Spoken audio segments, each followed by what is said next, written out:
扫描了好几遍，找到的刻录笔记相似度最高也只有72%左右。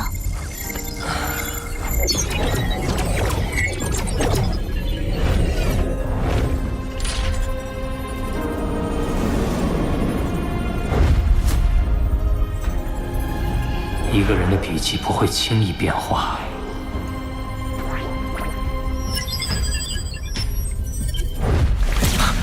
我明白了，笔画的微妙变化是在体现他对混沌杯感悟的加深。从他最后的刻录文字与图画两相对照可见，画中每颗雨滴所蕴含的意境，都被炼落通过笔画表达出来了。如果说九羽混沌杯是在阐述本源法则，那么文字刻录就是在解释如何应用。他并非轻狂自我，他是在用自己的方式指引后人。我要抓紧时间领悟。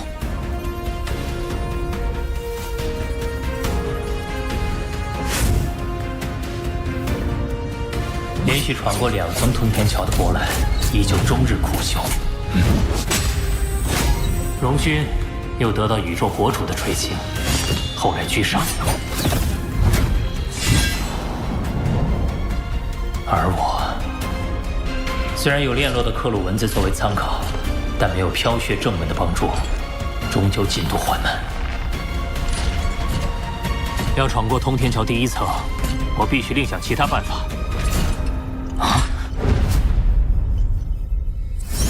他站在这里好一会儿了，一直在看刻录呢。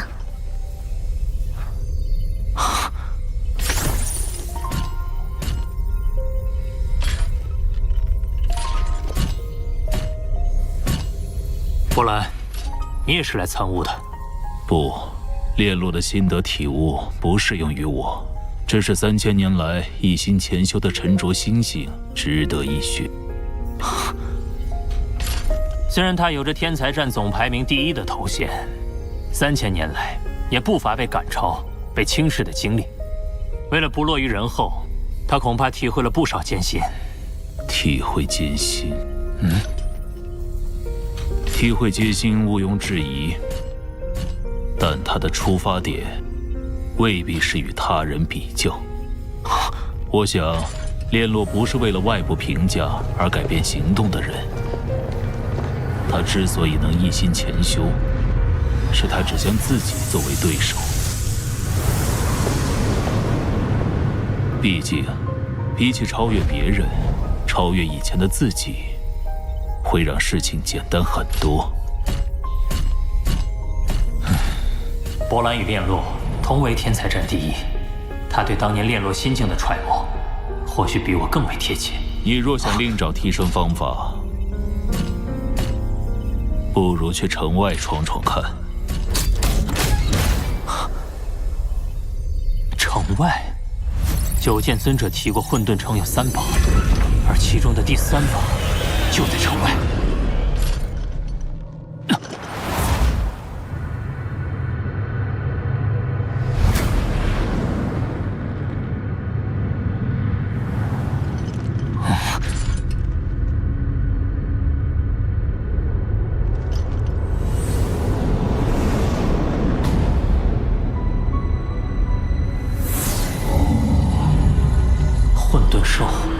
宇宙在初始状态时孕育出的奇异生物，将其核心吸入体内，有助于加快本源法则的领悟，故而又名混沌城第3宝。原来第3宝就是混沌兽。还有最后一句呢。既出城门，生死自存。哎，这有生命危险！嘶吼声，好强的穿透力！好像是附近星球传来的，宇宙里也能传声？不对，这嘶吼声直击灵魂。能发出这等嘶吼的生物，实力绝不简单。难道？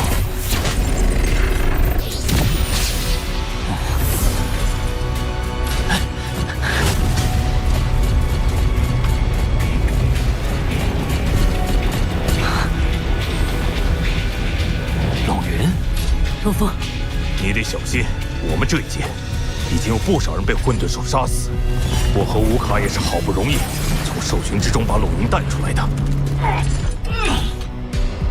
一个让修炼者参悟的圣地，为何盘踞着这么可怕的存在？显然，这是虚拟宇宙公司为了不让手下成员怠于修炼，给予的生存压力。你在城外恐怕不会受到保护了。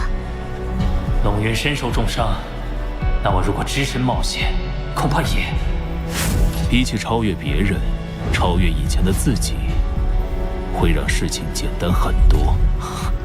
陆枫，外面危险，你先等我们。过来，我一个人去。陆枫，陆枫，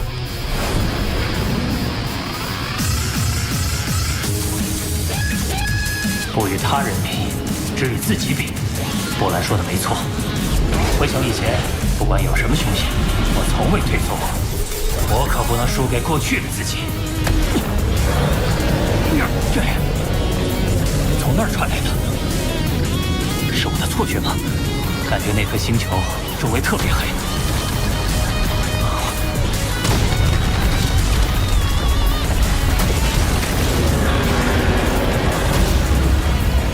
混沌兽。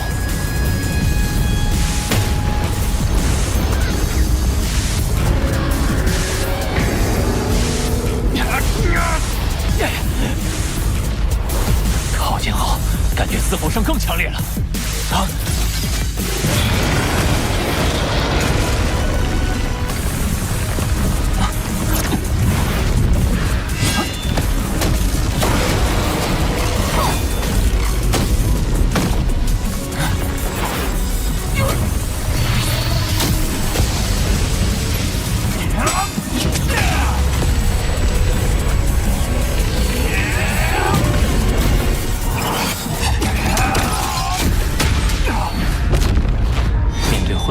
坚硬身躯，此天使收效甚微，甚至还会被抓住破绽，威胁性命。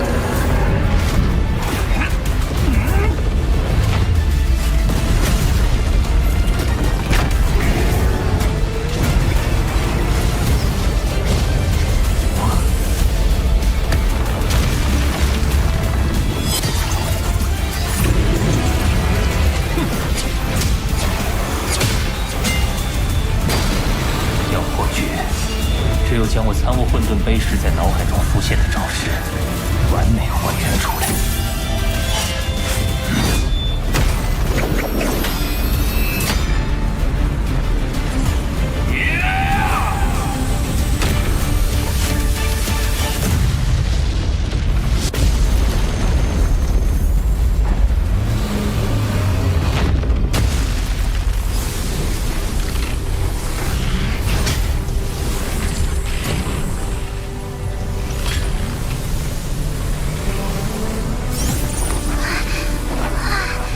这就是混沌兽的核心了。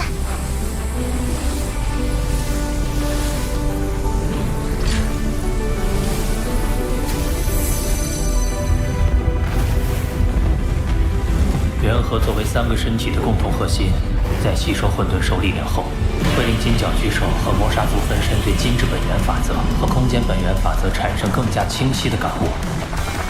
人类身体虽略有不及，但也在蜕变中。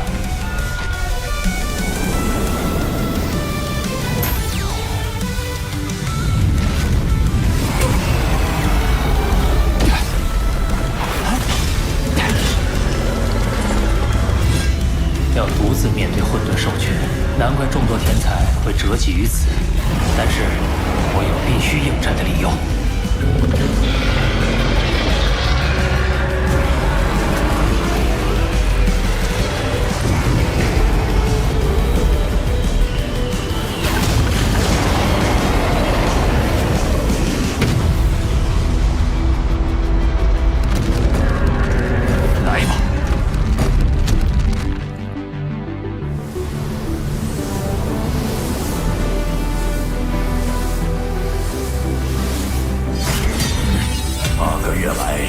了更进一步的波澜，仅有荣军和加莱西闯过第一层。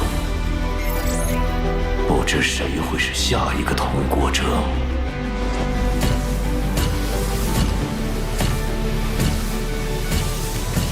你终于来了。加莱西刚闯过第一层就张扬起来，也许是天才战时期被罗峰击杀过，怀恨在心吧。最近他一直强调自己现在能轻取罗峰。这是通天桥的实时测试数据。罗峰，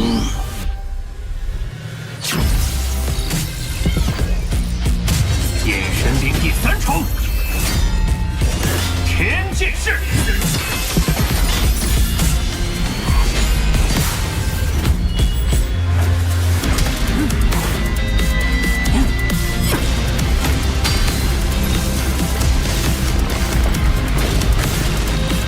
虽然我的天剑式仍旧不如你施展的灵活，但我能利用领域强化眼神兵的威力。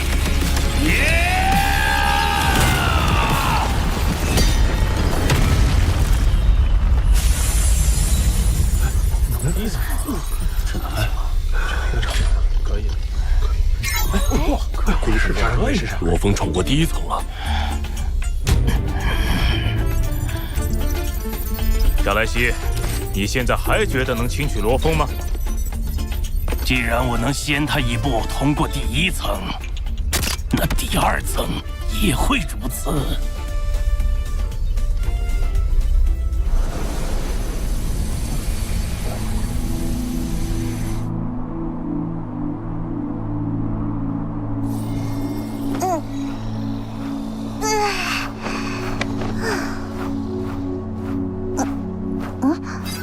加莱西想和你比，只能更快通过第2层。帮我回绝他，比试反而会打乱我的节奏。除了正文，还有一段附赠留言，应该是系统甄别到你购买飘血之后自动发送的。飘血秘法开创者炼洛，是我真眼自授课以来天赋最为出类拔萃的弟子。自他陨落于魔山后，我便将炼洛开创的飘血秘法尽数整理完成，共计110册。炼洛深蕴，我指望他的毕生心血能流传于后世。你愿依照建议购买飘血，我深感欣慰。望你今后勤加修炼，让秘法传承不断。留言对你依照建议购买飘血的行为表示欣慰。看来当初匿名邮件的发送者就是真眼王。亲自为炼洛前辈整理秘法，又在之后热心提点新人，只为将弟子的秘法流传下来。这是师徒2人的共同心血，我一定不能辜负。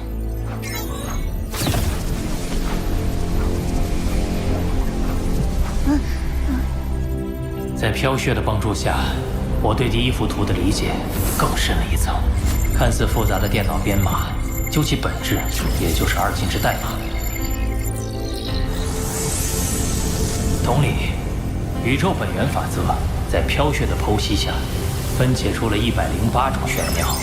它就像是108进制代码，是构成本源法则的根本。我与分身同时参悟，提升会加快，但总体进度仍旧缓慢。歇歇吧，要无头胎至少要千百年。